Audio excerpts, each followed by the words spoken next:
كم تركوا من جنات وعيون وزروع ومقام كريم ونعمة كانوا فيها فاكهين كذلك وأورثناها قوما آخرين فما بكت عليهم السماء والأرض وما كانوا منذرين.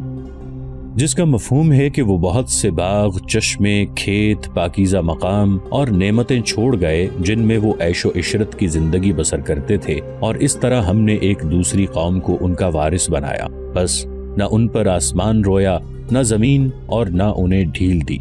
دریا تیر کر پار کرنے میں صرف ایک مجاہد ڈوب کر شہید ہوا. تاریخوں میں صرف یہ لکھا ہے کہ وہ قبیلہ طے کا مجاہد تھا، نام کسی نے بھی نہیں لکھا. عمرو بن العلا کی روایت ہے کہ اسے تیر لگا تھا جو فارسیوں نے چلائے تھے. اس سے ظاہر ہوتا ہے کہ فارسیوں نے تھوڑی سی تیر اندازی بھی کی تھی. لیکن یزدگرد اور اس کا خاندان کہاں گیا؟ ناظرین، تاریخ اسلام کی معجزہ نما داستان کو آگے بڑھانے سے پہلے ہم ذرا پیچھے اس مقام پر واپس جانا چاہتے ہیں جہاں اس داستان کے ایک ہیرو عاصم بن عمرو نے گھوڑا دریا میں ڈالا تھا. یہ ہم بتا چکے ہیں کہ عاصم کے ساتھ ساتھ 60 رضاکار تھے جنہوں نے دجلہ پار کرنے کے لیے گھوڑے دریا میں ڈال دیے تھے. ان کے پیچھے باقی 540 جانباز سواروں نے بھی گھوڑے دریا میں اتار دیے. اس وقت مدائن کی دیوار پر بہت سے فارسی کھڑے قہقہے لگا رہے تھے. انہیں توقع تھی کہ مسلمان اتنے زیادہ جوش میں آئے ہوئے دریا میں ڈوب جائیں گے یا دریا کا اتنا تند و تیز بہاؤ انہیں اپنے ساتھ ہی لے جائے گا. فارسیوں کی یہ توقع بے بنیاد نہیں تھی. مسلمان ایک معجزہ کر دکھانے کی کوشش کر رہے تھے جو بظاہر ناممکن نظر آ رہا تھا. دیوار پر کھڑے فارسیوں کے اس ہجوم سے الگ تھلگ ایک آدمی کھڑا تھا جس نے اپنے سر پر اس طرح ایک کپڑا ڈال رکھا تھا کہ اس کا چہرہ بھی نظر نہیں آتا تھا. وہ دوسروں کی طرح ہنس نہیں رہا تھا. اس کے ہونٹوں پر ہلکا سا تبسم بھی نہیں تھا بلکہ چہرے پر سنجیدگی تھی، اور سنجیدگی میں اداسی اور مایوسی کی جھلک نمایاں تھی. ایک عورت تھی جس کے چہرے پر نقاب تھا. تیز تیز چلتی اس کے قریب آ رکی. یہاں کھڑے کیا کر رہے ہو یزدی؟ عورت نے اس سے پوچھا. تم حوصلہ کیوں ہار بیٹھے ہو؟ تم چلی کیوں نہیں جاتی ماں؟ اس نے کہا. سب جا چکے ہیں، تم بھی یہاں سے چلی جاؤ. تمہیں اکیلا چھوڑ کر کیسے چلی جاؤں بیٹا؟ اس نے عورت کی طرف دیکھا اور بولا کچھ بھی نہیں. وہ یزدگرد تھا، شہنشاہ فارس، اور یہ عورت اس کی ماں نورین تھی. یزدگرد شاہی لباس میں ملبوس نہیں تھا. لباس سے وہ بالکل ہی عام سا شہری لگ رہا تھا. اس نے چہرہ چھپا رکھا تھا. تمام مستند مورخوں نے لکھا ہے کہ بہر شیر سے فارس کی فوج بھاگ کر مدائن چلی گئی تو یزدگرد کے ہاتھ سے امید کا دامن چھوٹ گیا. اس پر اتنی زیادہ مایوسی طاری ہو گئی کہ وہ نوجوانی میں بوڑھا نظر آنے لگا تھا. اس نے بہر شیر پر مسلمانوں کا قبضہ ہوتے ہی تمام تر شاہی خاندان کو مدائن سے نکال کر مدائن سے کچھ دور ایک مقام حلوان بھیج دیا اور خود محل میں ہی رکا رہا. اس کی خاطر اس کی ماں بھی وہیں رک گئی. اور تم اتنے مایوس کیوں ہوئے جا رہے ہو یزدی؟ نورین نے بڑے پیار اور حوصلہ مندی سے یزدگرد سے کہا. مسلمان ڈوبنے کے لیے دریا میں اترے ہیں. کیا یہ ممکن ہو سکتا ہے کہ ان کے گھوڑے اس طغیانی میں سے نکل آئیں گے؟ ان کے سوار انہیں طغیانی میں سے نکال لائیں گے. یزدگرد نے کہا. جذبہ سواروں میں ہوتا ہے، گھوڑوں میں نہیں. بات سواروں کی کرو. کہاں ہیں ہمارے سوار؟ وہ پیچھے کو بھاگنا چاہتے تھے اس لیے ان کے گھوڑے پیچھے کو بھاگ آئے. کیا ہمارے جرنیل دھوکے باز نہیں؟ نورین نے دانت پیس کر کہا. بزدل، کمینے، عیاش اور بھاگنے میں سب سے آگے. خرزاد کو میں دوسروں سے بہتر سمجھتی تھی. وہ رستم کا بھائی ہے، اور میں خرزاد پر صرف اسی لیے بھروسہ نہیں کرتا کہ یہ رستم کا بھائی ہے. یزدگرد نے کہا. کیا تمہیں یاد نہیں ماں، رستم کو میں نے کس طرح دھکیل کر قادسیہ بھیجا تھا؟ اس نے مہینوں کے حساب سے وقت ضائع کیا اور اس وقت سے اربوں نے فائدہ اٹھایا. یزدگرد چونک کر خاموش ہو گیا. اس کی نظریں دریا پر لگی ہوئی تھیں. مسلمانوں کے گھوڑے دریا کے وسط تک آ گئے تھے. یزدگرد نے گھبرائی ہوئی سی آواز میں کہا. وہ دیکھو ماں، تم کہتی ہو وہ ڈوبنے کے لیے دریا میں اترے ہیں. کیا تم دیکھ نہیں رہی ہو کہ اتنے قہر اور غضب سے اٹھنے والی موجیں اربوں کے گھوڑوں تلے دب گئی ہیں؟ وہ دریا پار کر لیں گے. انہیں ڈوبنا ہوتا تو اب تک ڈوب چکے ہوتے. خرزاد نے مجھے یقین دلایا ہے کہ وہ مسلمانوں کو دریا میں ہی تباہ کر دے گا. نورین نے کہا. کہتا ہے کہ وہ بہر شیر کی شکست کو فتح میں بدل دے گا. یزدگرد تنزیہ سی ہنسی ہنس پڑا. جس وقت یزدگرد اپنی ماں کے ساتھ مدائن کی دیوار پر کھڑا مسلمانوں کے گھوڑوں کو دریا پار کرتے دیکھ رہا تھا، سعد رضی اللہ عنہ بن ابی وقاص، ایک مشہور و معروف صحابی، سلمان رضی اللہ عنہ فارسی کے ساتھ دریا کے بہر شیر والے کنارے پر کھڑے تھے. حسبنا اللہ و نعم الوکیل. سعد رضی اللہ عنہ بن ابی وقاص نے کہا. خدا کی قسم، اللہ اپنے ان نیک بندوں کو جو اس کی راہ میں جانے قربان کرنے نکلے ہیں فتح و نصرت عطا کرے گا. مجھے یقین ہے اور یہ میرا عقیدہ ہے کہ اللہ اپنے دین کو غالب کرے گا اور دشمن کو لازمی طور پر شکست دے گا، بشرطے کہ مجاہدین کے لشکر میں ایسا کوئی گناہ یا کوئی ایسی زیادتی نہ کی گئی ہو جو نیکیوں پر غالب آ جائے۔ خدا کی قسم ابن ابی وقاص۔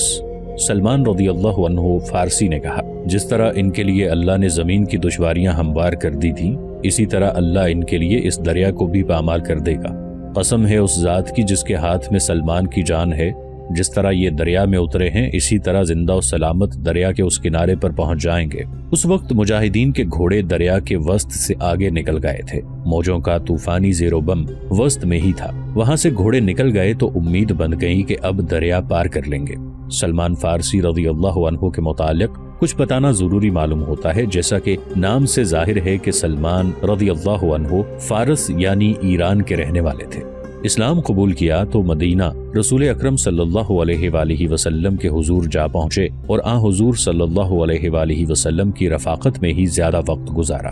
اہل قریش نے مکہ اور ارد گرد کے دیگر قبائل سے مل کر جب مدینہ پر حملہ کیا، اس وقت سلمان فارسی رضی اللہ عنہ مدینہ میں ہی تھے۔ حملہ آوروں کی آمد کا قبل از وقت پتہ چل گیا۔ اس وقت مسلمانوں کے پاس نفری کے لحاظ سے جنگی طاقت خاصی کم تھی، حملہ آوروں کی تعداد بہت زیادہ تھی۔ اس بے حد خطرناک صورتحال میں سلمان فارسی رضی اللہ عنہ کام آئے۔ انہوں نے رسول اکرم صلی اللہ علیہ وآلہ وسلم کو یہ مشورہ دیا کہ مدینہ کے ارد گرد خندق کھود دی جائے جو اتنی چوڑی اور اتنی گہری ہو کہ طاقتور گھوڑا بھی اسے پھلانگ نہ سکے۔ اس وقت تک مسلمان خندق کے تصور سے ناآشنا تھے۔ رسول کریم صلی اللہ علیہ وآلہ وسلم نے سلمان فارسی رضی اللہ عنہ کا مشورہ قبول فرما کر اہل مدینہ سے فرمایا کہ سلمان رضی اللہ عنہ کی نگرانی میں خندق کھودی جائے۔ مسلمانوں میں بے پناہ جوش و خروش اور جذبہ تھا۔ انہوں نے بہت ہی تھوڑے وقت میں شہر کے ارد گرد خندق کھود ڈالی اور پھر دیکھا کہ اسے گھوڑا پھلانگ سکتا ہے یا نہیں۔ گھوڑے کے لیے یہ کام ممکن نہیں تھا۔ اہل مکہ جوش و خروش سے آئے اور خندق کے باہر رک گئے۔ انہوں نے بہت کوشش کی کہ خندق کو پھلانگ سکیں لیکن کامیاب نہ ہو سکے۔ اس وقت خالد رضی اللہ عنہ بن ولید مسلمان نہیں ہوئے تھے اور اس حملے کے قائد وہی تھے۔ اہل مکہ نے مدینہ کو 1 مہینے تک محاصرے میں رکھا، آخر مایوس ہو کر واپس چلے گئے۔ اس خندق کی وجہ سے اس جنگ کو جنگ خندق کہا جاتا ہے۔ اب سلمان فارسی رضی اللہ عنہ سعد بن ابی وقاص رضی اللہ عنہ کے ساتھ تھے اور پورے وثوق سے کہہ رہے تھے کہ مجاہدین دریا پار کر لیں گے۔ پہلے بیان ہو چکا ہے کہ مجاہدین نے دریا پار کر لیا تھا۔ یزدگرد دیوار سے اتر گیا، نورین اس کے ساتھ تھی، نیچے کہیں 2 گھوڑے کھڑے تھے۔ یزدگرد اور اس کی ماں ان گھوڑوں پر سوار ہوئے اور محل میں جانے کی بجائے شہر کے ایک چھوٹے سے دروازے سے نکل گئے۔ وہ مدائن سے دور چلے گئے۔ یزدگرد نے ایک بار بھی مڑ کر مدائن کو نہ دیکھا۔ اس کی ماں بار بار پیچھے دیکھتی تھی، اس کے آنسو رکتے ہی نہ تھے۔ اس خاندان پر کڑی آزمائش کا وقت تو وہ تھا جب یزدگرد کو اطلاع ملی کہ بہر شیر میں بھی مسلمان داخل ہو گئے ہیں۔ یزدگرد نے دیوار پر کھڑے ہو کر اپنی بچی کچی فوج کو کشتیوں سے اور پل سے مدائن کی طرف بھاگتے دیکھا تھا۔ وہ اپنے محل میں گیا، اپنی ماں، سوتیلی بہن پوران اور شاہی خاندان کے سرکردہ افراد کو بلایا۔ ان کے علاوہ اس نے 2 جرنیلوں کو بھی بلایا، ایک مہران تھا اور دوسرا فیروزان۔ ان سب کو معلوم ہو چکا تھا کہ بہر شیر سے اپنی فوج بھاگ آئی ہے اور وہاں مسلمان قابض ہو گئے ہیں۔ یہ وہ محل تھا جہاں مسرت و شادمانی محو رقص رہتی تھی۔ جہاں شہنشاہ ہوتا وہاں انتہائی حسین اور دلکش کنیزیں شہنشاہ کے آگے پیچھے حاضری میں موجود رہتی تھی۔ ان کے ناز و انداز اور طور طریقوں سے محفل میں کچھ اور ہی رونق پیدا ہو جاتی تھی۔ شراب کی سراہیاں اور پیالے تو اس محفل کا صرف عام حصہ سمجھے جاتے تھے، لیکن اس روز تمام افراد پر سناٹا طاری تھا۔ کسی کنیز کو اس کمرے میں جانے کی اجازت نہیں تھی جس میں یزدگرد نے ان سب کو بلا لیا تھا۔ شراب کی سراہیاں بھی ہٹا لی گئی تھیں۔ ان سب کے انداز بتاتے تھے کہ وہ ایک دوسرے سے نظریں ملانے سے بھی گھبرا رہے ہیں۔ خدائے آفتاب کی لعنت ہو تم جرنیلوں پر۔ یزدگرد نے مہران اور فیروزان کی طرف دیکھ کر سکوت توڑا۔ تم میں سے کوئی ایک بھی جرنیل کسی ایک بھی میدان میں نہیں ٹھہر سکا۔ بہر شیر کے دفاع کے لیے میں تمہیں اور کتنی مدد دے سکتا تھا؟ خرزاد نے سب کچھ ضائع کر دیا۔ ہم ابھی زندہ ہیں شہنشاہ فارس، مہران نے کہا۔ دجلہ ہمارے دشمن کے سامنے ایسی رکاوٹ ہے جو اسے بہر شیر سے آگے بڑھنے نہیں دے گی۔ فوج واپس آ رہی ہے۔ ادھر کے کنارے سے تمام چھوٹی بڑی کشتیاں ادھر لے آئیں اور پل کو آگ لگا دیں، پھر کیا ہوگا؟ یزدگرد نے تنزیہ سے لہجے میں پوچھا۔ ہم اپنی تمام فوج کو اکٹھا کر لیں گے، مہران نے کہا، اور بہت جلد بہت بڑا لشکر تیار کر کے اس جگہ سے دریا پار کریں گے جہاں پانی تھوڑا ہو۔ مہران، یزدگرد نے کہا، تم میرے باپ کی عمر کے آدمی ہو، جو تجربہ تمہیں حاصل ہے میں اس سے محروم ہوں، لیکن جو تجربہ مجھے عربوں کی لڑائی میں ہوا ہے وہ میری آنکھیں کھولنے کے لیے کافی ہے۔ میں تمہیں اتنا بڑا لشکر دے چکا ہوں جو فارس کے لوگوں نے پہلے کبھی نہیں دیکھا تھا۔ میں نے تمہیں ہاتھی بھی دیے تھے اور میں نے تمہیں وہ جنگی ساز و سامان دیا تھا جو عرب خواب میں بھی نہیں دیکھ سکتے۔ ہمارے بہت سے جرنیل مارے گئے ہیں جن کا مجھے ذرا بھی افسوس نہیں۔ اگر تم بھی مارے جاؤ گے تو مجھے افسوس نہیں ہوگا۔ ہر اس جرنیل کو جو اتنی تھوڑی نفری سے شکست کھا کر بھاگ آئے اسے خودکشی کر لینی چاہیے۔ شہنشاہ فارس فیروزان نے کہا، ہمیں ایک موقع دیں، میرا فیصلہ سن لو۔ یزدگرد نے کہا، ایک وہ وقت تھا جب ہم کہتے تھے کہ عربوں کو عراق کی سرحد سے باہر کر دیں گے، اور رستم کہتا تھا کہ وہ پورے عرب کو تباہ و برباد کر کے مدینہ پر قبضہ کرے گا اور اسلام کو ہمیشہ کے لیے ختم کر دے گا۔ پھر وہ وقت آیا کہ ہم نے بے انتہا نفری کا لشکر تیار کیا کہ عرب کے ان مسلمانوں کو قادسیہ کے میدان میں کچل ڈالیں گے۔ پھر تم جانتے ہو کہ قادسیہ کے میدان میں کیا ہوا۔ عرب کو تباہ کرنے والا رستم خود تباہ ہو گیا۔ ہمارا سارا لشکر اس طرح بکھر گیا جس طرح آندھی میں خشک گھاس کے تنکے اڑ جایا کرتے ہیں۔ پھر ہم نے کہا کہ عربوں کو بہر شیر تک نہیں پہنچنے دیں گے، مگر اب وہ وقت آ گیا ہے کہ ہم مدائن کو بھی شاید نہ بچا سکیں۔ یوں مت کہو یزدی، یزدگرد کی ماں نے تڑپ کر کہا، مدائن کی طرف کوئی آنکھ اٹھا کر بھی نہیں دیکھ سکتا۔ تم چپ رہو ماں، یزدگرد نے کہا۔ اپنے جرنیلوں اور اپنی فوج کی بزدلی کو دیکھ کر مجھے یہ جھک بھی مارنی پڑی کہ میں نے اپنی آدھی سلطنت عربوں کو پیش کی اور ساتھ یہ درخواست کی کہ وہ دجلہ کے اس کنارے تک رہیں، آگے نہ بڑھیں۔ تم سب جانتے ہو کہ ان عربوں نے، جنہیں ہم حقیر سمجھتے تھے، ہماری اتنی بڑی پیشکش کو رعونت سے ٹھکرا دیا۔ ہم مدائن کو نہیں بچا سکتے، اب ہم صرف اپنی جانیں بچا سکتے ہیں اور ہم اپنی عزتیں بچا سکتے ہیں۔ میرا فیصلہ یہ ہے کہ شاہی محل کے تمام افراد یہاں سے فوراً نکلیں اور حلوان پہنچ جائیں۔ ہم اپنی فوج کے ساتھ یہی رہیں گے، مہران نے کہا۔ یہاں کوئی نہیں رہے گا، یزدگرد نے کہا۔ مدائن خالی کر دیا جائے، بہر شیر والے کنارے پر کوئی ایک ٹوٹی پھوٹی کشتی بھی نہ رہنے دی جائے، پل کو آگ لگا دی جائے، کوئی ایک بھی کنیز ہمارے ساتھ نہیں جائے گی۔ تمام تر شاہانہ جاہو جلال اور عیش و عشرت مدائن میں ہی رہے گی، فوج مدائن میں نہیں رہے گی۔ نہیں شہنشاہ فارس، فیروزان نے کہا، فوج کو مدائن میں رہنا چاہیے۔ مسلمان دجلہ سے آگے نہیں آ سکتے۔ مسلمان دجلہ سے آگے آ سکتے ہیں، یزدگرد نے پرزور لہجے میں کہا، اور وہ آئیں گے۔ میری کوئی حس بتا رہی ہے کہ عرب کے یہ مسلمان جو یہاں تک پہنچ گئے ہیں دجلہ پار کر لیں گے۔ اگر ان میں اتنی ہمت نہ ہوتی تو میری آدھی سلطنت کی پیشکش کو فوراً قبول کر لیتے۔ کسی بھی مورخ یا مبصر نے نہیں لکھا کہ یزدگرد نے مدائن کیوں خالی کر دیا تھا۔